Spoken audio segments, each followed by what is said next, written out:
And we're back. And today, we're going on our next adventure into the Kalaragi Jungle. Now, the Kalaragi Jungle is one of my favorite expeditions in the game. Not only because I just kind of like the jungle exploration aesthetic, but I also really like the music, and honestly, I just like Kalaragi Jungle. It's a lot more interesting than the caves, and honestly, I would argue the expedition that comes after this one is a little less interesting visually. I hope I'm prepared for this. I've been really gung-ho to get myself in trouble. Yeah, I think we'll be alright. I'm being a little cheeky, of course. The monsters here start off D rank. By the time we are lower in the floors, they'll be about C rank in strength. That's what those letters after their names mean when you encounter the wild monsters. Interestingly enough, Monster Rancher Evo uses the untranslated Noramon, which is, I believe, the one ranger told me it's something like wild monster or ranged monster or something along those lines. Yeah, I'm pretty much going to deal with these guys by fire kicking them in the head and hoping they don't have presence of mind to counter. Because I almost always use circle button because accuracy is king. I mean, what is the best attack? Well, the best attack is the attack that actually hits. I'm going to be thorough this time. I'm not going for the healing mushrooms. There's really no need to rush, and the stuff that we can get here is markedly better than the stuff that we get in the caves.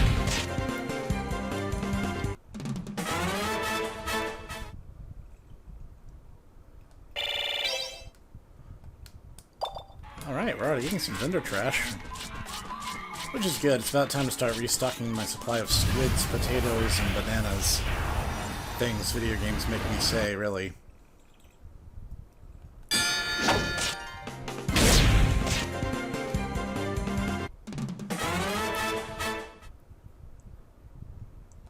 Yeah, little Jimmy is kind of our trailblazer for sure. And someone asked if the starting Garu is somehow special. I believe it is. I think it actually has higher stat growth parameters than the default Garu. Water. Pixies can learn water search, but I legit do not remember if Titania has it. She does, actually. Not bad. I knew they could. I remember I raised a Pixie/Vessione, and I was very tickled by the thematic consistency of it all. That was a bust, but at least we looked. If you have a flying monster, you can actually cross those rivers, so I don't believe they actually lead anywhere most of the time. But again, there's no harm in being thorough. Ah, treasure chest. Kinda helps when it's red on green, right? Life stone. The fusion stone I am the least likely to use. Okay, I think we're good. Oh, is that one down to the east? I have not... Yeah, let's double back real quick. We have to go south anyway.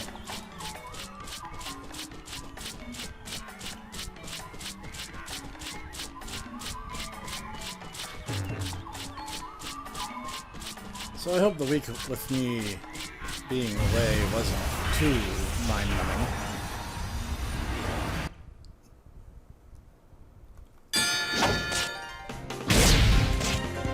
I've been in the works of updating some stuff, and a lot of good stuff is coming, but it's all kind of taking a backseat due to some real-life issues.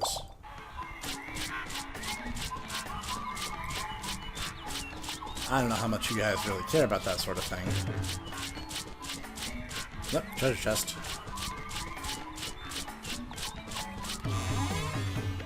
A lot of the foliage around here are actually just 2D images. Like, even these bushes are just a 2D texture kind of sprawled out on some branches. But the plant itself is still very much a 2D picture. It's actually kind of the same effect they use in Breath of Fire 3. But it's an interesting way to save resources and cut down on load times.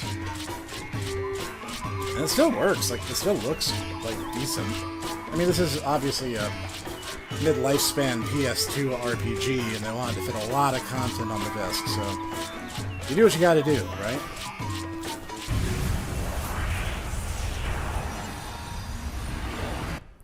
I really like the music here. I think of the expeditions, Kalaragi has the best music.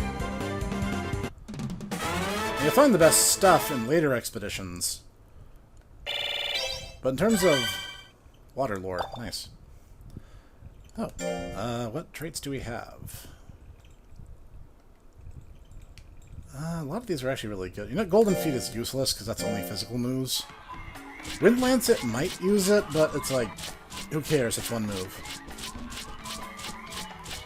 And I forget what the exact stats for water affinity are. The only one that I really bear in mind is wind, since it's up and away the best one.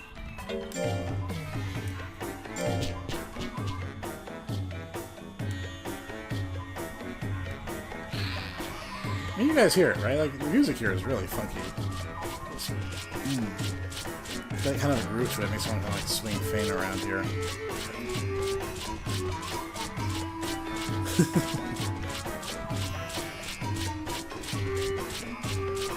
The fundamental mechanics of exploration remain the same.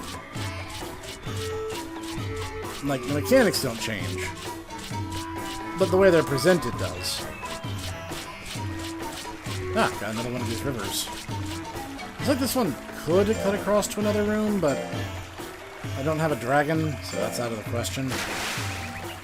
I'm sure there's other monsters that you can ride on that fly, but dragon is the one I usually think of.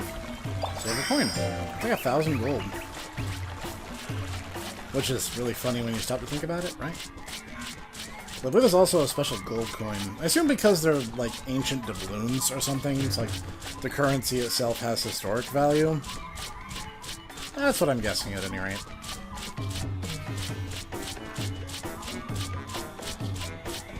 I think Kalaragi also has a really good work to yield ratio. Especially if your monsters are relatively young. Like, I don't think it's overpoweringly challenging, but it's challenging enough that you're actually consistently going to get good stuff. Both from items and XP-wise. I think if you have young monsters, you can visit the caves maybe once, and then they can pretty much like grind in Kalaragi, and it's fine. I'm terrible at gauging what the boss room is, but I might do a little grinding there just to speed things along. Yep, there's that glitch I was talking about. And it's gonna Final Guts. The monster is knocked out very suddenly, and it just kind of takes a second to sit there. You can pretty much guarantee they're about to do Final Guts. Okay, this is getting stupid. I really hate bullish intimidity. I get that it's a kind of a carryover from the past games and how foolery worked, but it never, ever goes away. Pretty sure I mentioned that already, but yeah, it's a huge problem. It's one of the things of the Monster Rancher 4 engine that I would change. Like, once their loyalty is sufficiently high enough, that should really stop being a factor.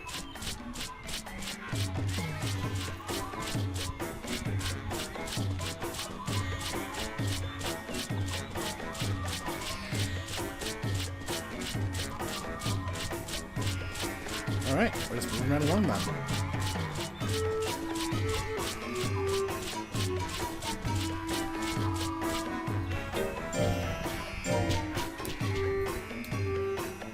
I'm not too concerned. Making good progress thus far.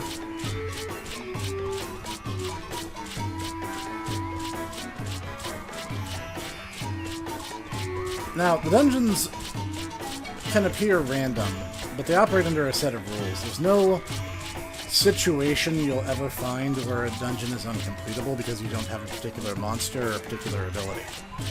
Now, you can miss out on certain treasure searches because you don't have a certain monster or ability.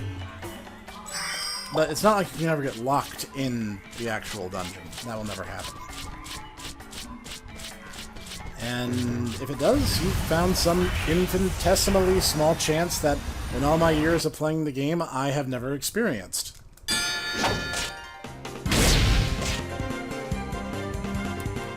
I actually endured the hit, but it is a Lession, so I mean, they're pretty good tank monsters.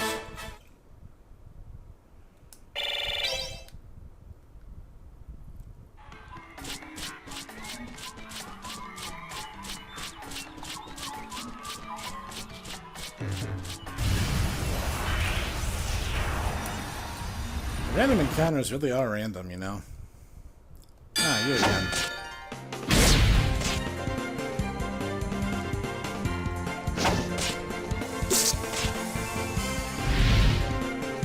Ah, that truly never gets old. And by never gets old, I mean is old before it even shows up the first time. Final Guts is just one of those time sinks. Heart Lore. Uppercut. Sounds like a physical move. We should check just in case.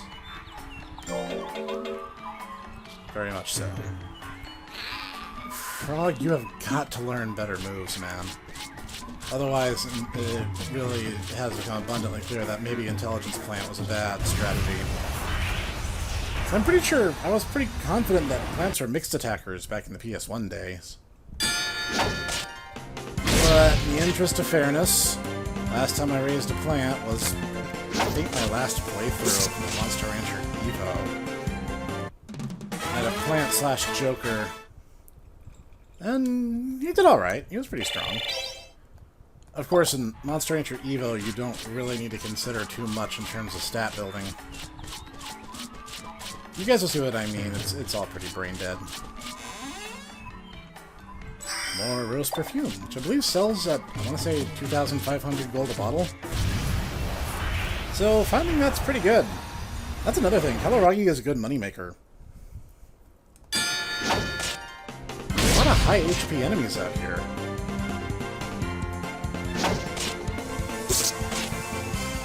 Jimmy has like over 300 power right now, especially thanks to the rock gadget. There's a better version of it called the Pendulum. I hope to get that pretty much as soon as possible because it's pretty much the best gadget to give to tanks. Ah, we're here. Well, I don't want to trip this exactly right away because I'm not even 75% of the way through my energy. So I'm going to cut ahead to when I'm done grinding, and then we'll move the story forward. So I'll see you guys here, and, well, for you, will be a quick transition.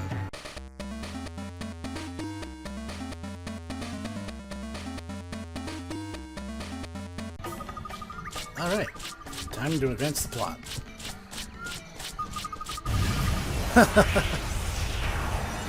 Or not.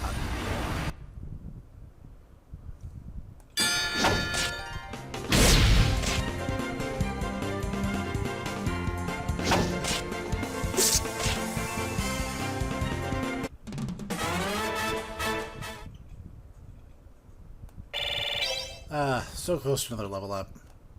Take a rose. Yep, you can only carry so many items, and there's no sense taking the bad vendor trash. My bag's pretty full of the good stuff. What's up, Rio? This is the same as the stone in the cave, the Gaia stone. My old friend, can you hear me? What? The same voice that I heard back in the cave. Destroyed in battle, my soul fled into a stone. Even without corporeal form, I am here to help you. Just who are you? I offer you support and guidance to help you keep the world from once again falling to darkness. Close your eyes. Gaze upon the fate that must be prevented. Another Spider-Man movie reboot?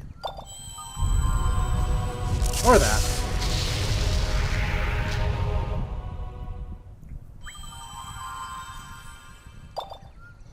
What is it, Rio? Snek, this rock, it's... I mean, it's nothing. Sorry.